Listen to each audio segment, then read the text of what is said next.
জন্য আসছে এই যেভাবে রাখি দুটো রেক্টেঙ্গেল লাগবে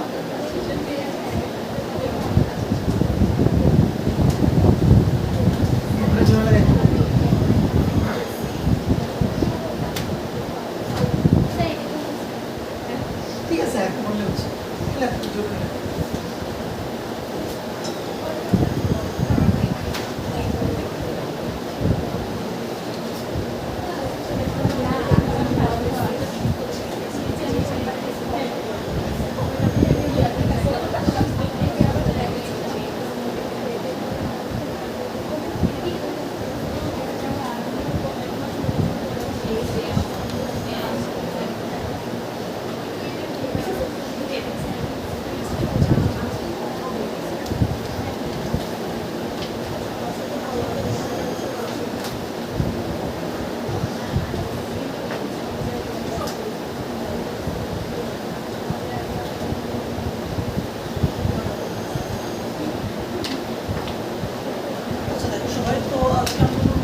রাদারফোর্ডের আলফা কণা বিচ্ছুরণ পরীক্ষা আমরা সবাই নবম দশম শ্রেণীতে কিন্তু রাদারফোর্ডের পরমাণু মডেল করে আসছি না রাদারফোর্ডের পরমাণু মডেল সম্পর্কে আমরা সবাই ধারণা আছে বেশ ভালোভাবেই আমরা কিন্তু করছি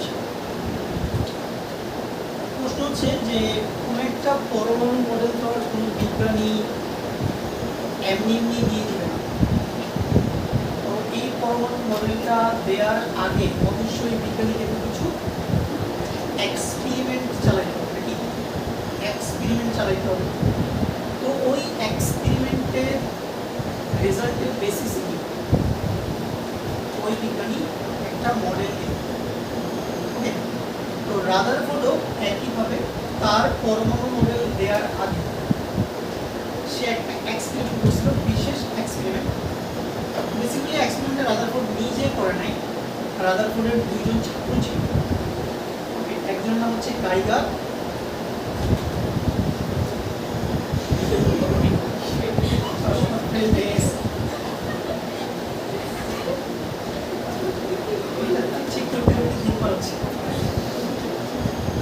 বাংলাদেশটা হয়ে গেছে দুই নম্বর দিয়ে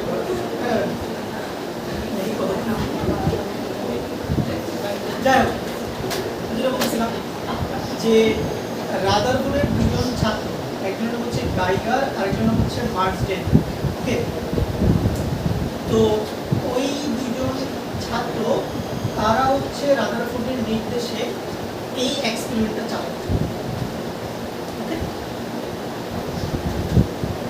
কত সালে এই এক্সপেরিমেন্টটা চালায় 1909 কত 1909 সালে আর রাদারফোর্ড তার পরমাণু মডেল দেন হচ্ছে 1911 সালে মানে 2 বছর পর তার মানে সে আগে এক্সপেরিমেন্টটা চালায় তারপরে এই এক্সপেরিমেন্টের যে রেজাল্টটা আছে যে ফলাফলগুলো আছে এই ফলাফলগুলোকে রাদারফোর্ড কয় বছর ধরে অ্যানালিসিস করে 2 বছর 2 ইয়ার্স 2 বছর ধরে অ্যানালিসিস করার পর ফাইনালি তারা কিছু সিদ্ধান্তে আসেন দেন ওই সিদ্ধান্তটা তারা তোমরা সবাই জানো যে আমাদের যখনই সায়েন্সের কোনো কিছু আবিষ্কার হয় সেখানে একটা কমিটি আছে ঠিক আছে রয়্যাল কমিটি আছে ওই কমিটির কাছে ওই তথ্যগুলো জমা রাখতে হবে ঠিক আছে নিউটন সেম আইনস্টাইন সবাই কিন্তু তাদের যে থিসিস যেটা যে রিসার্চের যে গবেষণার যে ফলাফল সবগুলোই কিন্তু আগে জমা দেয় কোনো একটা জায়গায়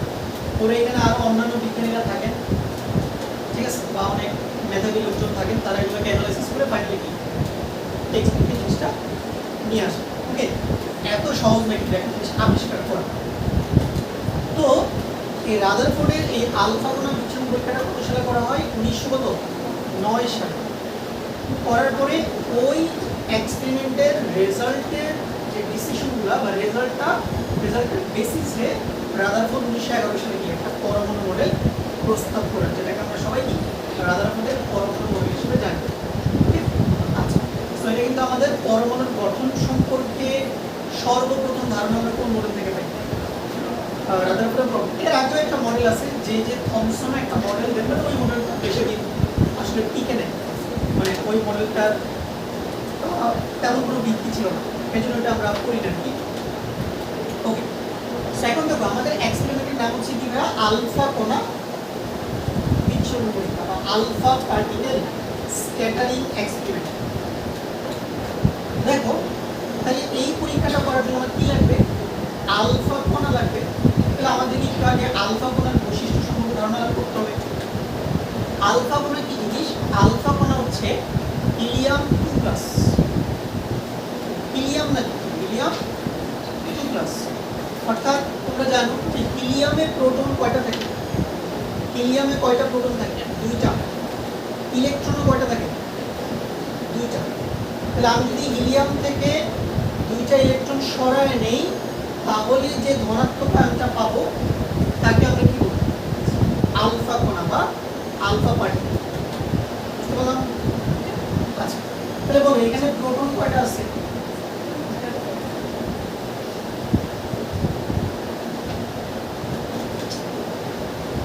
এখানে প্রোটন আছে 2টা। ইলেকট্রন কয়টা আছে বলো, ইলেকট্রন কিন্তু নাই, ইলেকট্রন শূন্য না, কারণ 2+ মানে কি, 2টা ইলেকট্রন ছিল তুমি 2টা ইলেকট্রন সরায় ফেলছো, তাহলে এখন তো কোনো ইলেকট্রন নাই। নিউট্রন কয়টা আছে,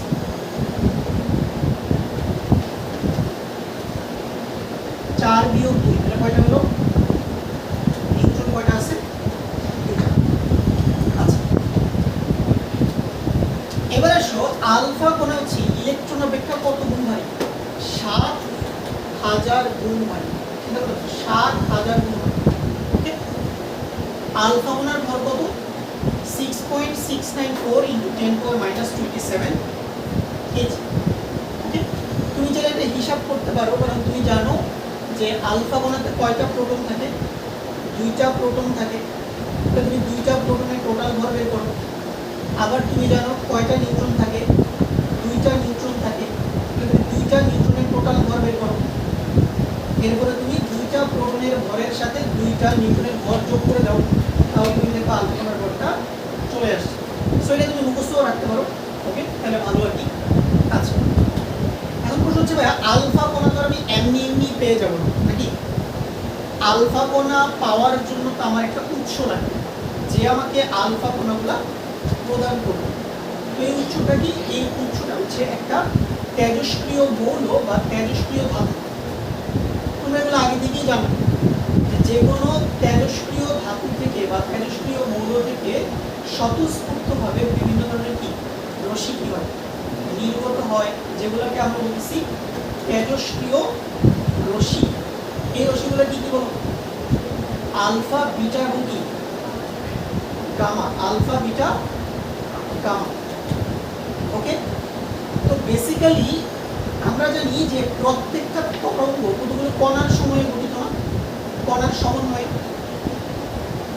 যেমন তুমি যদি পুকুরের পানিতে যে তরঙ্গ দেখো, এই তরঙ্গটা কি দিয়ে গঠিত, পানির অণু দিয়ে গঠিত না। ওকে, তাহলে প্রত্যেকটা রশ্মি অনেকগুলো কণা দিয়ে গঠিত। তাহলে তেজস্ক্রিয় রশ্মি যে কণা দিয়ে গঠিত তাকে আমরা কি বলবো, তেজস্ক্রিয় কণা। তাহলে তেজস্ক্রিয় কণাগুলো কি কি, আলফা, বিটা এবং গামা। বুঝতে পারলাম? আচ্ছা, এখানে দেখো m আলফা মানে আলফা কণার ভর সমান কি 7000 × কি m ইলেকট্রন। ওকে, মানে আলফা কণার ভর হচ্ছে ইলেকট্রনের ভরের কত গুণ, 7000 গুণ। এরপরে আসো ইলেকট্রনের ভর, যেটা আমরা অলরেডি জানি, ইলেকট্রনের ভর লাস্ট ক্লাসে আমরা ডিসকাস করেছিলাম 9.11 × 10⁻31 কেজি হচ্ছে ইলেকট্রনের ভর। ওকে, আচ্ছা, তাহলে আলফা কণা সম্পর্কে আমরা কিছু বেসিক জিনিসপাতি জানলাম। এবার আসো এই এক্সপেরিমেন্টটা করার জন্য আমাদের কিছু উপকরণ লাগবে। যেমন কি লাগবে, 4 × 10⁻⁷ মিটার। এই ডাটাটা তোমার মুখস্থ রাখতে হবে। হেক্টোমিটার দূরত্বে কি লাগবে বলো, স্বর্ণপাত লাগবে। তাহলে পরীক্ষায় এমসিকিউতে আসতে পারে যে রাদারফোর্ডের আলফা কণার বিচ্ছুরণ পরীক্ষায় ব্যবহৃত স্বর্ণপাতের দূরত্ব কত। মেডিকেল ভর্তি পরীক্ষায় এগুলো আসতেই পারে এই ধরনের এমসিকিউ। তাহলে তোমার মুখস্থ রাখা লাগবে, স্বর্ণপাত লাগবে একটা, তারপরে কি লাগবে দেখো, পোলোনিয়াম নামক তেজস্ক্রিয় ধাতু যা হতে 7.68 মেগা ইলেকট্রন ভোল্ট, ME মানে কি এটা, mega electron volt, mega electron volt. যেমন এটা হচ্ছে একটা শক্তির একক, তোমরা তো জানো যে শক্তির একক হচ্ছে কি, জুল। শক্তির একক হচ্ছে জুল, বাট জুল ছাড়াও এই এককটা কিন্তু প্রচুর পরিমাণে কি হয়, ব্যবহৃত হয় আমাদের কেমিস্ট্রিতে। এককটা কি, মেগা ইলেকট্রন ভোল্ট। ওকে, এটা তোমরা আরো এক জায়গায় হয়তো পড়ছো, তোমরা যদি নিউক্লিয়ার ফিশন বিক্রিয়া করে থাকো সেখানে তোমরা হয়তো পড়ছো যে একটা নিউক্লিয়ার ফিশন বিক্রিয়াতে প্রায় 200 মেগা ইলেকট্রন ভোল্ট শক্তি কি হয় নির্গত হয়। আমরা আগে দেখছিলাম। এবার তোমাকে কিছু জিনিস জানতে হবে, এগুলো তোমার অনেক লাগবে পরবর্তীতে। যেমন দেখো এই যে 1 ইলেকট্রন ভোল্ট সমান কত, 1.6 ইনটু 10 পাওয়ার -19 জুল, -19 জুল। আর 1 মেগা মানে কত, 10 পাওয়ার 6, 1 মেগা ইলেকট্রন ভোল্ট সমান হচ্ছে 10 পাওয়ার 6 ইলেকট্রন ভোল্ট। ওকে, কিলো হইলে কত হইতো বলো, 10 কিউ, ঠিক আছে না? গিগা হইলে কত হইতো, 10 পাওয়ার 9, এভাবে চলবে। দেখো আমাদের কিলো গিগা এককগুলো তো এটা লাগে না, মেগাটাই আমরা ইউজ করি বেশি। আচ্ছা, এরপরে তোমার কি লাগবে দেখো, এই পরীক্ষাটা করার জন্য লাগবে হচ্ছে জিঙ্ক সালফাইড পর্দা। জিঙ্ক সালফাইড পর্দা এটা একটা বিশেষ ধরনের পর্দা, এবং এই পর্দার একটা গুরুত্বপূর্ণ বৈশিষ্ট্য হচ্ছে জিঙ্ক সালফাইড হচ্ছে অনুপ্রভা সৃষ্টিকারী উপাদান। এটা নতুন শব্দ আমরা পাইলাম, অনুপ্রভা। এইটার ঠিক কাছাকাছি একটা শব্দ আছে, সেটাকে বলে প্রতিপ্রভা।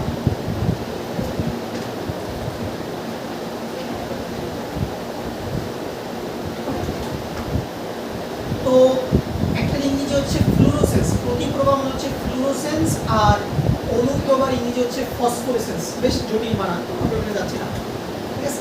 তো আমি একটু করে বলি প্রতিপ্রভা অনুপ্রভা কি জিনিস। তো এগুলো একটু বিস্তারিত আলোচনা আছে তোমাদের বইতে, হাজার রিসার্চের বইতে আছে, বাট এগুলো চ্যাপ্টারের মাঝখানে আছে, এখন এগুলো তোমাদের পড়া লাগবে না।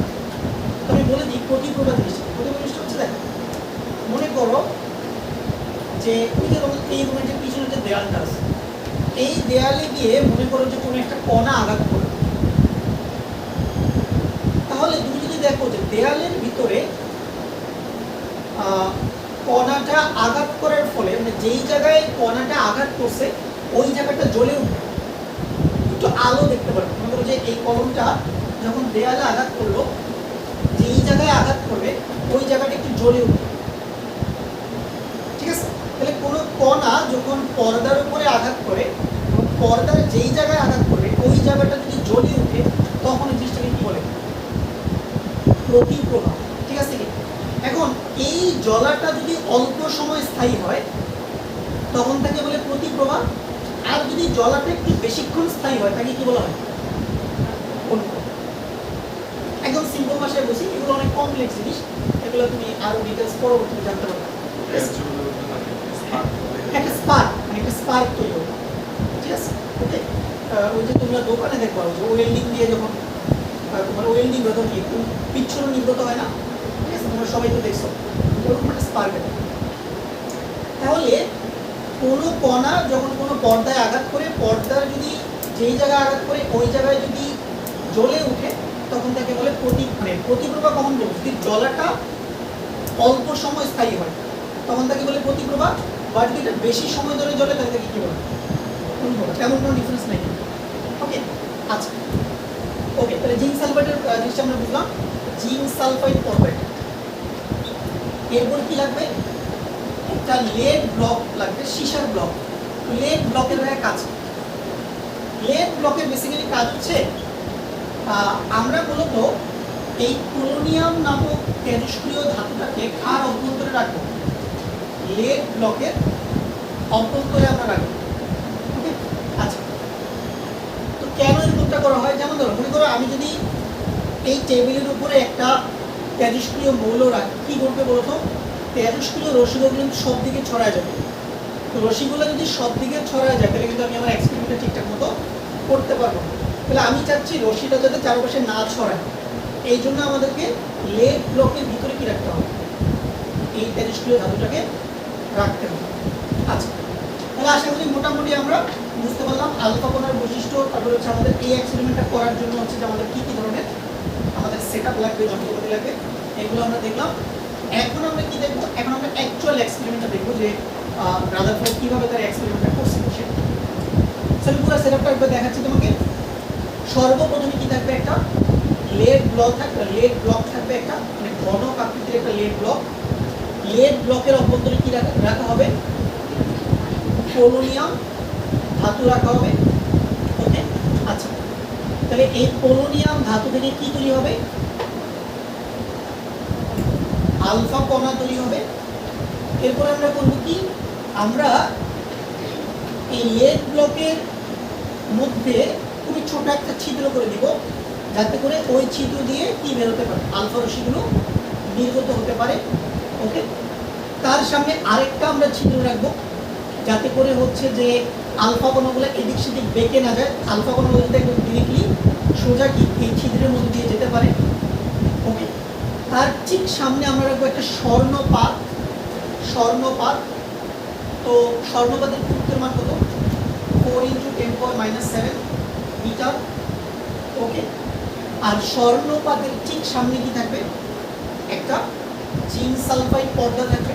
কেন এই পর্দাটা রাখলাম, যাতে করে আমি চেক করতে পারি যে আলফা কণাগুলো আসলে পর্দার উপরে আঘাত করছে কি করছে না, জাস্ট চেক করার জন্য, বা আঘাত করলে কোথায় করতেছে। ওকে, কারণ তুমি যদি সামনে কিছু না রাখো তাহলে তো আলফা কণা কোথায় চলে যাচ্ছে এগুলো বোঝার কোনো উপায় থাকবে না। ওকে, আচ্ছা, তাহলে এখন দেখো কি হয় এখানে, তোমাকে বলি। এখানে যেটা হয়, যখন তুমি এইখানে তেজস্ক্রিয় ধাতুগুলো রাখবা, আলফা কণাগুলো তখন এই ছিদ্রের মধ্যে দিয়ে বের হয়ে কোথায় আঘাত করবে, এই স্বর্ণপাতের উপরে আঘাত করবে। ওকে, আঘাত করার পর এখানে কিছু ঘটনা ঘটবে। যেমন প্রথম যে ঘটনাটা ঘটবে, যে প্রায় 99%, প্রায় কি 99%, মানে বেশিরভাগ আলফা কণাই স্বর্ণপাত ভেদ করে চলে যাবে। মানে তারা স্বর্ণপাতের ভিতর দিয়ে গিয়ে কোথায় আঘাত করবে, জিঙ্ক সালফাইড করবে। তাহলে দেখো এই জায়গায় আঘাত করলো, তুমি এই জায়গাটাতে কি দেখবা, দেখবো যে আলো জ্বলে উঠছে। ঠিক আছে, আচ্ছা, এর পরবর্তী যে ঘটনা ঘটবে, কিছু আলফা কণা আছে যেগুলো হচ্ছে এদিক সেদিক বেঁকে যাবে। যেমন দেখো এই আলফা কণাটা এদিকে চলে আসছে, এই আলফা কণাটা এদিকে চলে আসছে। তুমি এই জায়গায় একটা স্পার্ক দেখতে পারবা, আবার এই জায়গায় তুমি কি একটা স্পার্ক দেখতে পারবা। তাহলে তুমি স্পার্ক দেখে বুঝতে পারবা যে আলফা কণাটা আসলে পর্দার কোথায় আঘাত করছে। এরপর তুমি এই জায়গায় একটা স্পার্ক দেখবা, এই জায়গায় একটা স্পার্ক দেখবা, বুঝতে পারলাম। আচ্ছা, তাহলে কিছু আলফা কণা কি হবে, এদিক সেদিক বেঁকে যাবে। এমনও হতে পারে কিছু আলফা কণা এদিকে চলে গেছে।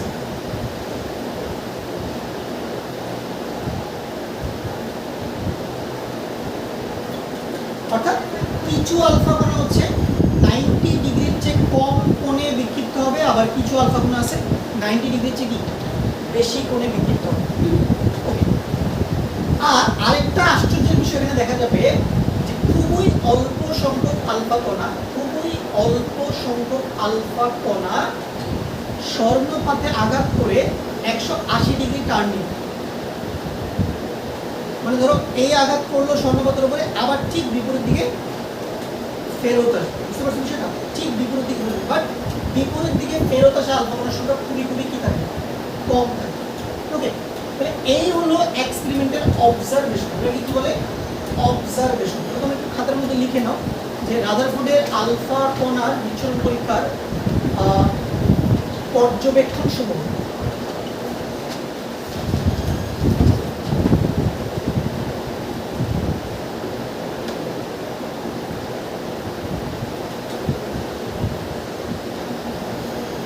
রাদারফোর্ডের আলফা কণার বিচ্ছুরণ পরীক্ষার পর্যবেক্ষণ সমূহ।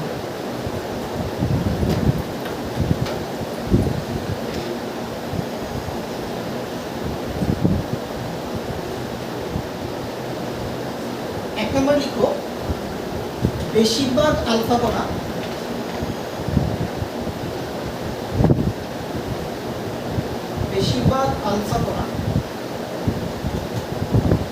স্বর্ণপাত ভেদ করে সোজাসুজি চলে যায়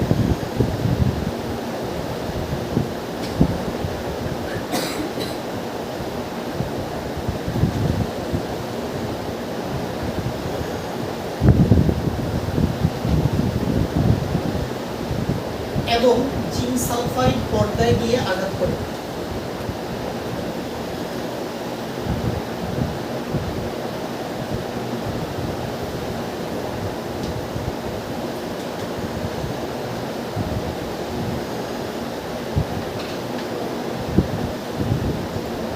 দুই নম্বর লিখো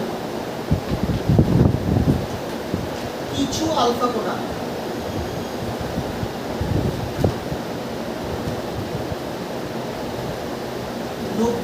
এর চেয়ে কম কোণে বিক্ষিপ্ত হয়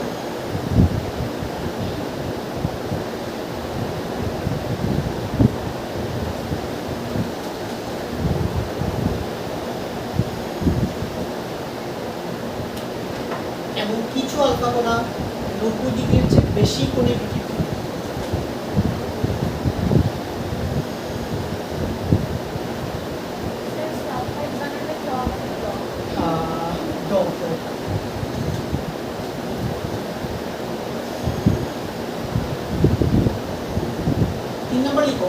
প্রতি 20,000-এ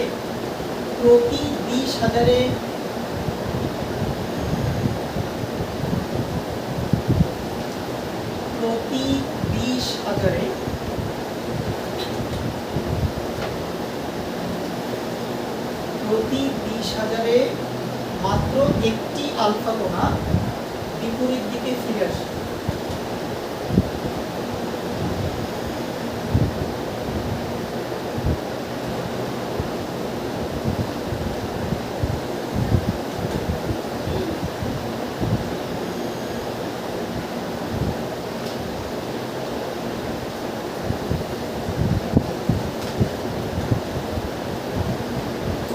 কয়টা পর্যবেক্ষণ আমরা পেলাম? 3টা। দেখো প্রতি 20,000-এ মাত্র একটা, তার মানে কি হচ্ছে এটা? মানে পার্সেন্টেজটা খুবই কম না? তুমি পার্সেন্টেজটা যদি বের করতে চাও কত পার্সেন্ট আলফা কণা বিপরীত দিকে ফিরে আসছে, তুমি কিভাবে বের করবে? 1 কে কত দিয়ে ভাগ? 20,000 দিয়ে ভাগ, তাহলে 100% দিয়ে কি? ঠিক আছে, বের করে। আচ্ছা, এখন এই যে আমরা পর্যবেক্ষণগুলো পাইলাম, এই পর্যবেক্ষণগুলো অ্যাকচুয়ালি কোন জায়গাটায় ঘটছে বলো তো? এই বিন্দুতে না, ছোট্ট একটা বিন্দুর মধ্যে সবগুলো ঘটনা ঘটছে না। এখন আমরা করবো কি, এই বিন্দুটাকে জুম করবো।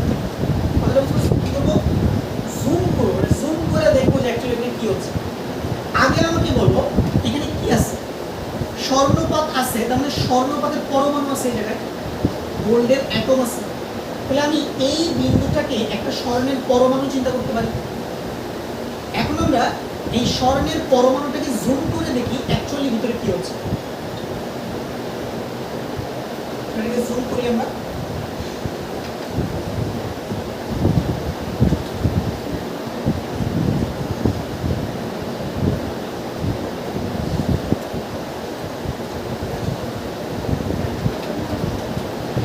ধরো এটা হচ্ছে একটা স্বর্ণের পরমাণু।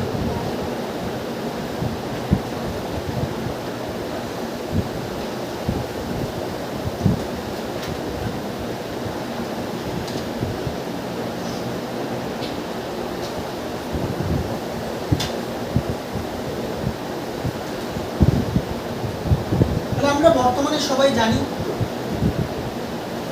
যে পরমাণুর কেন্দ্র কি? ধনাত্মক চার্জযুক্ত, এটা আমরা সবাই জানি। বাট এটা তো আমরা এখন জানি, রাদারফোর্ড কি জানতো না? রাদারফোর্ড তো জানতো না, ঠিক আছে? আর ঠিক পিছনে থাকবে তোমার পর্দা, এই যে জিঙ্ক সালফেট পর্দা। তাহলে দেখ আলফা কণাগুলো আসবে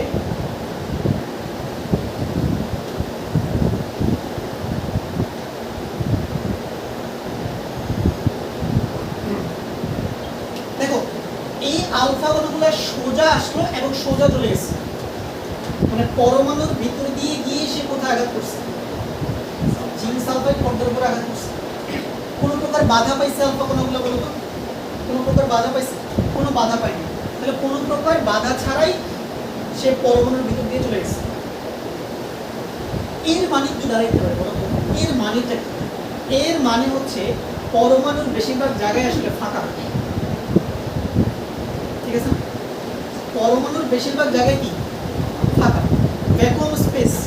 যেহেতু বেশিরভাগ জায়গায় পরমাণুর ভিতরে ফাঁকা, এই জন্য আলফা কণাগুলো কোনো প্রকার বাধার সম্মুখীন হয় না। আচ্ছা, এরপরে কি করছে দেখো,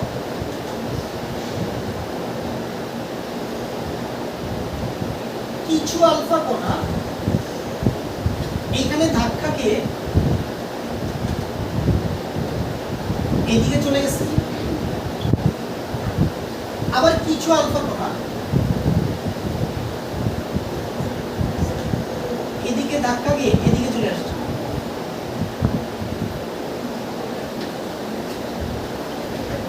তাহলে আলফা কণাগুলোর কি হচ্ছে, ডিফ্লেকশন হচ্ছে না, আলফা রশ্মিগুলোর এদিক সেদিক বেঁকে যাচ্ছে। কিন্তু কেন এই বেঁকে যাওয়ার কারণটা? ব্যাপারটা হচ্ছে এরকম যে মনে করো তুমি রাস্তা দিয়ে হেঁটে এসো, হাঁটতেছো, তুমি দেখতেছো তোমার বন্ধু তোমার সামনে দিয়ে আসছে, তুমি কি তোমার বন্ধুকে দেখে অন্যদিকে দৌড় দিবা নাকি তোমার বন্ধুর কাছে কাছে যাবো? ওটা লজিক্যাল কথা বলে। যেমন স্নিগ্ধা যদি ওকে দেখে রাস্তা দিয়ে আসতেছে, সবার আগে ওর যে ডাক দিবে, এই এদিকে আসবে, ঠিক আছে? ডাক দিবে না? আরে এগুলো তুমি কি বলছো, ঠিক আছে? যাই হোক, তাহলে তুমি তোমার বন্ধুকে দেখলে তুমি তার দিকে অবশ্যই বলো। বাট ধরো তুমি রাস্তা দিয়ে হাঁটতেছো, তুমি দেখলা যে তোমার চিরশত্রু, যার সাথে তোমার ছোটবেলা থেকে শত্রুতা, যাকে তুমি দুই চোখে দেখতে পারো না, সে তোমার সামনে দিয়ে আসতেছে, তখন তুমি কি করবা? তার মুখোমুখি যাবা নাকি তুমি একটু অন্য রাস্তা ধরবা? কোনটা লজিক্যাল কথা বলো? তুমি অবশ্যই রাস্তাটা একটু চেঞ্জ করবা। হ্যাঁ, আমিও করি, আমিও রাস্তা দিয়ে হাঁটার সময় করি। হ্যাঁ, কারো যদি আমার পছন্দ না হয় সামনে দিয়ে আমি যাবো না, ঠিক আছে, আমি অন্যদিকে চলে যাই, ঠিক আছে? ওকে, যাই হোক, এটা হবে লজিক্যাল। তার মানে আলফা কণাগুলো এখানে ধাক্কা খেয়ে এদিকে চলে আসতেছে, তার মানে বোঝা যাচ্ছে আলফা কণা এই প্লাসকে পছন্দ করছে। আলফা কণা কি প্লাসকে পছন্দ করছে, বুঝতে কেন? কারণ তুমি দেখো আলফা কণা নিজে কি ধরনের চার্জযুক্ত, বরাবর ধনাত্মক চার্জযুক্ত। আবার এই যে প্লাস, এটা হলো পজিটিভ চার্জ। তাহলে আমাকে বলতো প্লাস প্লাস কি আকর্ষণ হবে নাকি বিকর্ষণ? তাহলে আলফা কণা যখন দেখবে আচ্ছা সামনে তো প্লাস, তাহলে সে প্লাসের সাথে ধাক্কা গিয়ে কি করবে? অন্যদিকে চলে যাবে। আচ্ছা, তার মানে বোঝা যাচ্ছে পরমাণুর মাঝখানে ধনাত্মক চার্জযুক্ত কিছু একটা আছে নাকি?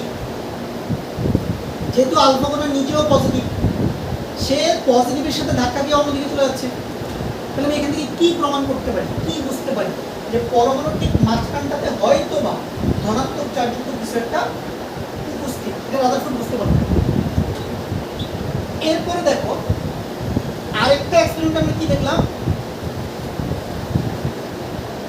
আলফা কণাগুলা এই প্লাসের সাথে ধাক্কা খেয়ে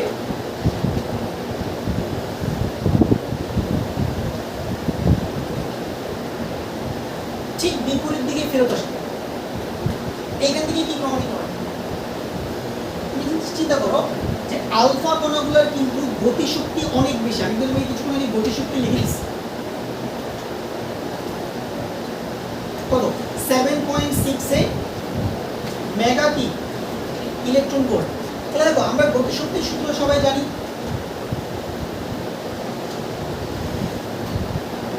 হাফ এম ভি স্কয়ার। তাহলে আমি এটা সমান কত লিখতে পারি? 7.68 mega electron volt. Mega electron volt, তাহলে মেগা মানে কত? মেগা মানে কত? 10 পাওয়ার 6। আবার 1 ইলেকট্রন ভোল্ট সমান কত? 1.6 ইনটু 10 পাওয়ার কত? -19 তাহলে তুমি কি আলফা কোণের ভর জানো না?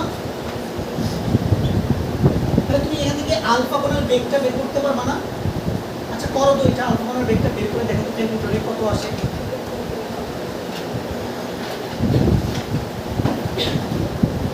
সবাই বের করে দেখো।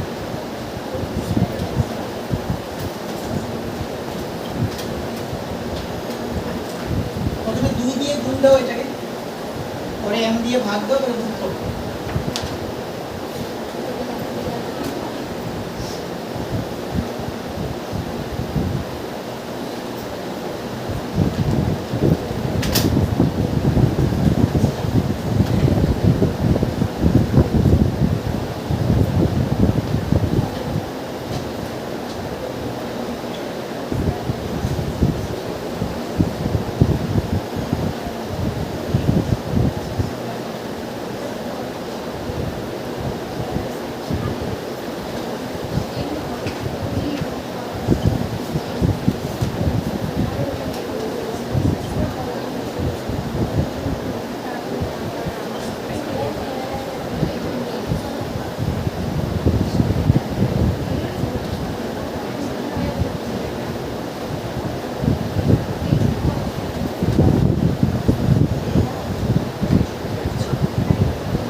চিন্তা করে দেখো ভাইয়া, আলোর বেগ কত? 10 পাওয়ার 8। এটা কত দেখো? 10 পাওয়ার 7। আলোর বেগের কাছাকাছি। অনেক উচ্চ ভেলোসিটি না? অনেক হাই ভেলোসিটি কিনা? দেখো, তার মানে আলফা কণাগুলোর গতিশক্তি ছিল অনেক অনেক বেশি, বা ভেলোসিটি ছিল অনেক অনেক বেশি। তুমি একটু চিন্তা করে দেখো ভাই, এত উচ্চ গতি সম্পন্ন একটা আলফা কণা একটা জায়গায় আঘাত করে ডিরেক্টলি রিটার্ন করতেছে, কি ভয়ানক ঘটনা। ঠিক আছে, এটা দেখি তো রাধারমণের মাথা ঘুরে গেছে, এটা কিভাবে সম্ভব ভাই? ঠিক আছে, তার মানে বোঝা যাচ্ছে যে পরমাণুর যে কেন্দ্র, অ্যাটমের যে সেন্টারটা, এই সেন্টারে অনেক ভারী কিছু একটা আছে, যার জন্য কি আলফা কণাগুলো সেখানে আঘাত করে বিপরীত দিকে ফিরে আসছে। মনে করো একটা রাস্তার উপরে 2000 কেজি ভরের একটা ট্রাক দাঁড় করানো আছে, মনে করো, আর এদিকে মনে করো 100 mph বেগে একটা রিক্সা এসে ওই ট্রাকের সাথে ধাক্কা খেলো, কি করবে? ট্রাকের কি কিছু হবে? ট্রাকের তো কিছু হবে না, রিক্সা তো উল্টে পুল্টে করে চলে যাবে। ঠিক আছে কিনা দেখো, এগুলো তোমরা পড়ছো। অর্থাৎ যদি কোনো একটা হালকা বস্তু অনেক জোরে এসে একটা অনেক ভারী বস্তুর সাথে ধাক্কা খায়, তাহলে ভারী বস্তুর বেগ কি থাকে? সংঘর্ষের আগে পরে কি ভারী বস্তু তার জায়গাতেই থাকে, কিন্তু হালকা বস্তুটা কি বিপরীত দিকে ফেরত আসে, ছিটকে পড়ে যায়। তার মানে যেহেতু আলফা কণাগুলা মাঝখানে ধাক্কা গিয়ে রিটার্ন করতেছে, তার মানে পরমাণুর কেন্দ্র অত্যন্ত ভারী, তাহলে পরমাণুর সেন্টারে হয়তোবা অনেক ভারী কিছু একটা আছে, এবং সেটা চার্জ কি বলবো? পজিটিভ। সেটা চার্জ হচ্ছে পজিটিভ। তাহলে দেখো, তাহলে আমরা এই যে বিন্দুটাকে কি করলাম? আমরা জুম করলাম, জুম করে আমরা এই পুরো ঘটনাটাকে কি আরো ভালোভাবে অবজার্ভ করলাম। ওকে, আচ্ছা, তাহলে এখন এই পর্যবেক্ষণের বেসিসে আমি কিছু ডিসিশন নিব। এখন তোমরা সবাই ডিসিশনগুলো লিখো, সিদ্ধান্ত সমূহ।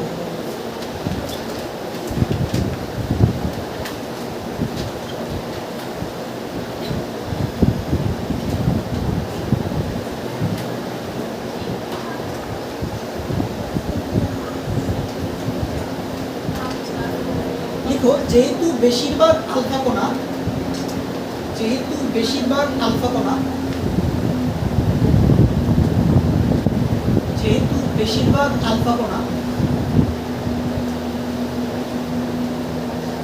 স্বর্ণপথ ভেদ করে চলে যায়,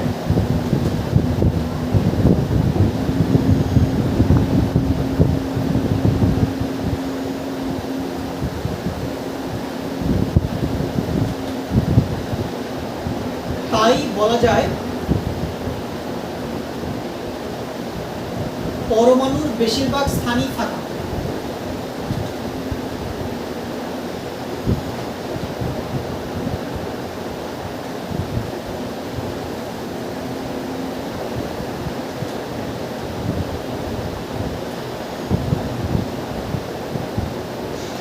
দুই নম্বর লিখো,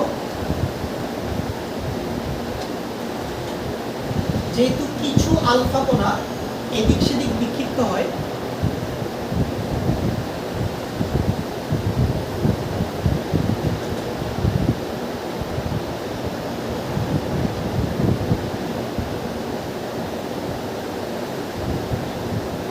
তাই বলা যায় পরমাণুর কেন্দ্র ধনাত্মক চার্জযুক্ত।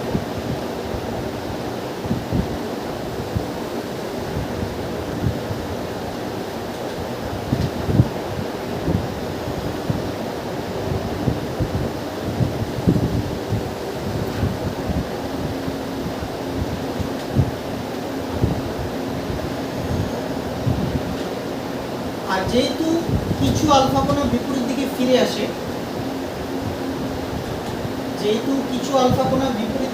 আসে,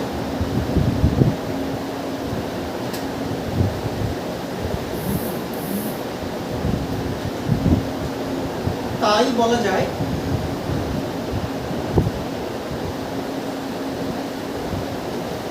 পরমাণুর সমস্ত ভর তার কেন্দ্রে পুঞ্জীভূত থাকে।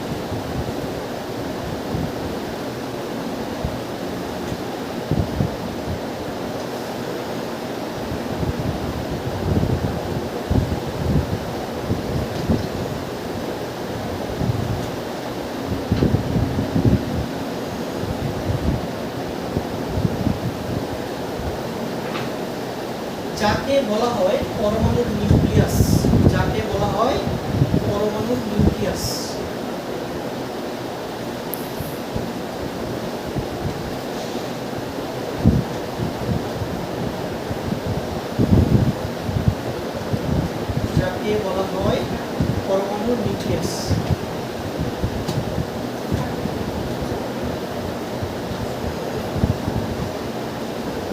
ওকে, এই হলো আমাদের তিনটা সিদ্ধান্ত।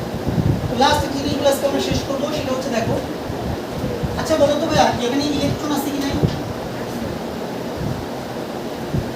কক্ষপথে? অবশ্যই ইলেকট্রন আছে, কিন্তু দেখো যে এই ইলেকট্রনগুলো দ্বারা আলফা কণা কি প্রভাবিত হয়েছে?